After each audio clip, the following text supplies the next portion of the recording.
बिस्मिल्लाहिर्रहमानिर्रहीम। अस्सलाम वालेकुम। आज मार्कोनिकॉव रूल पर को पढ़ेंगे। मार्कोनिकॉव कौन था? ये एक रशियन केमिस्ट था जिसका फुल नेम था वल्डेमर मार्कोनिकॉव। इस लेक्चर के या ऑब्जेक्टिव कौन कौन से हैं?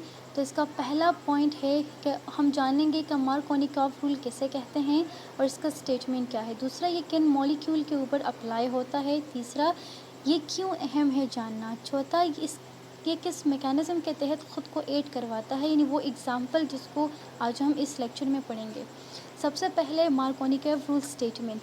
तो मार्कोनिकॉव रूल स्टेटमेंट ये है कि जब एक अनसिमेट्रिकल रिएजेंट, यानी वो रिएजेंट जो कि जिसमें सिमेट्री ना हो, जो इक्वल हाफ में डिवाइड ना हो सकता हो, वो अनसिमेट्रिकल रिएजेंट मतलब वो स्पीशी जो अटैक करवाएगा, ख़ुद को ऐड करवाएगा एक ऐसे मॉलिक्यूल के साथ जो कि डबल बॉन्ड हो और अनसिमेट्रिकल वो भी हो, एक अनसिमेट्रिकल डबल बॉन्ड के साथ वो ख़ुद को ऐड करवाएगा। अब इस रिएजेंट का जो पॉजिटिव पार्ट होगा, इस रिएजेंट का जो पॉजिटिव पार्ट होगा, इलेक्ट्रोफाइल जो होगा, वो अटैच होगा इस अनसिमेट्रिकल डबल बॉन्ड के उस कार्बन के साथ जिसके पास हाइड्रोजन की तादाद ज़्यादा हो। यानी आसान अल्फाज में कि इसमें एक रिएजेंट जो होगा, इस रिएजेंट का जो पॉजिटिव पार्ट होगा वो अल्कीन के उस कार्बन के साथ, एक अनसिमेट्रिकल अल्कीन का उस कार्बन के साथ ख़ुद को अटैच करवाएगा जिसके पास हाइड्रोजन की तादाद ज़्यादा हो। अब चलते हैं दूसरा ऑब्जेक्टिव की तरफ कि ये किन मॉलिक्यूल के ऊपर अप्लाई होता है। तो ये एक अनसिमेट्रिकल अल्कीन के ऊपर अप्लाई होता है। क्यों ये सिर्फ अनसिमेट्रिकल अल्कीन के ऊपर अप्लाई होता है?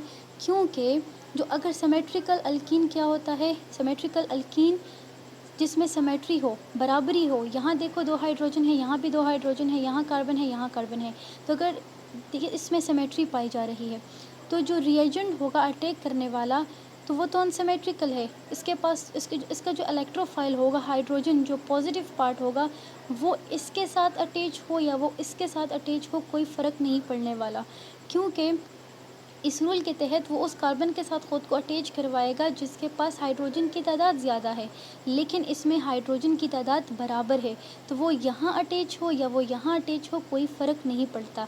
इस एग्ज़ाम्पल में देखें, इस फर्स्ट वाले रिएक्शन में इस पॉजिटिव पार्ट ने ख़ुद को यहाँ ऐड करवाया है और सेकेंड पार्ट में वो यहाँ पर ऐड हुआ है, लेकिन जो प्रोडक्ट आया है वो आइडेंटिकल है, वो सेम है, इससे फ़र्क नहीं पड़ता।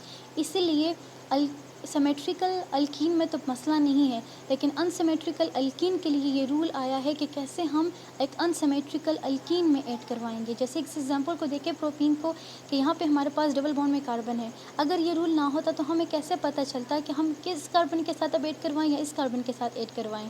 तो इस रूल के तहत हमारे लिए ये जानना आसान हो गया है कि हमें किस कार्बन के साथ ऐड करवाना है।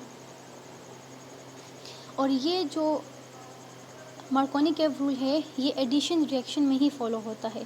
अब इसका मैकेनिज़्म क्या है? मैकेनिज़्म के इसके 3 स्टेप्स हैं। पहला स्टेप ये है, जो रिएजेंट होगा अनसिमेट्रिकल, तो वो अनसिमेट्रिकल रिएजेंट जो है पहले वो आयोनाइज होगा, ठीक है, इलेक्ट्रोफाइल और न्यूक्लियोफाइल यानी पॉजिटिव और नेगेटिव चार्ज में अलहदा हो जाएगा। फिर स्टेप 2 में क्या होगा कि जो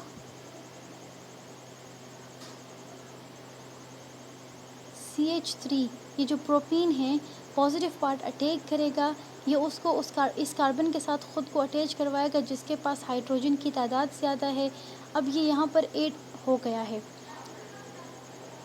तो ये यहाँ पर भी ऐड हो सकता है, यहाँ पर भी ऐड हो सकता है, लेकिन मार्कोनिकॉव रूल के तहत इसको यहाँ पर ऐड होना है, और जब ये यहाँ पर ऐड होगा तो ये ज़्यादा स्टेबल प्रोडक्ट देगा। तो ये यहाँ देखिए, यहाँ हाइड्रोजन ऐड हो गया है और यहाँ पॉजिटिव चार्ज आ गया है, मतलब इसके साथ इलेक्ट्रॉन की कमी है। और अगर ये हाइड्रोजन मार्कोनिकॉव रूल को फॉलो ना करे तो फिर ये लेस स्टेबल बनता है, यानी इसकी स्टेबिलिटी कम होती है। अब स्टेप 3 पर आते हैं, जो इसका सेकेंड पार्ट था अनसिमेट्रिकल रिएजेंट का, वो किस कार्बन के साथ अटैच होगा। तो जो पॉजिटिव कार्बन है यहाँ पर, तो जो Br ब्रोमीन ये जो नेगेटिव वाला पार्ट है, अनसिमेट्रिकल रिएजेंट का जो नेगेटिव वाला पार्ट है, अब ये आकर इस कार्बन के साथ अटैच हो जाएगा, और जो इस एग्जाम्पल का प्रोडक्ट बनेगा वो होगा आइसोप्रोपाइल ब्रोमाइड।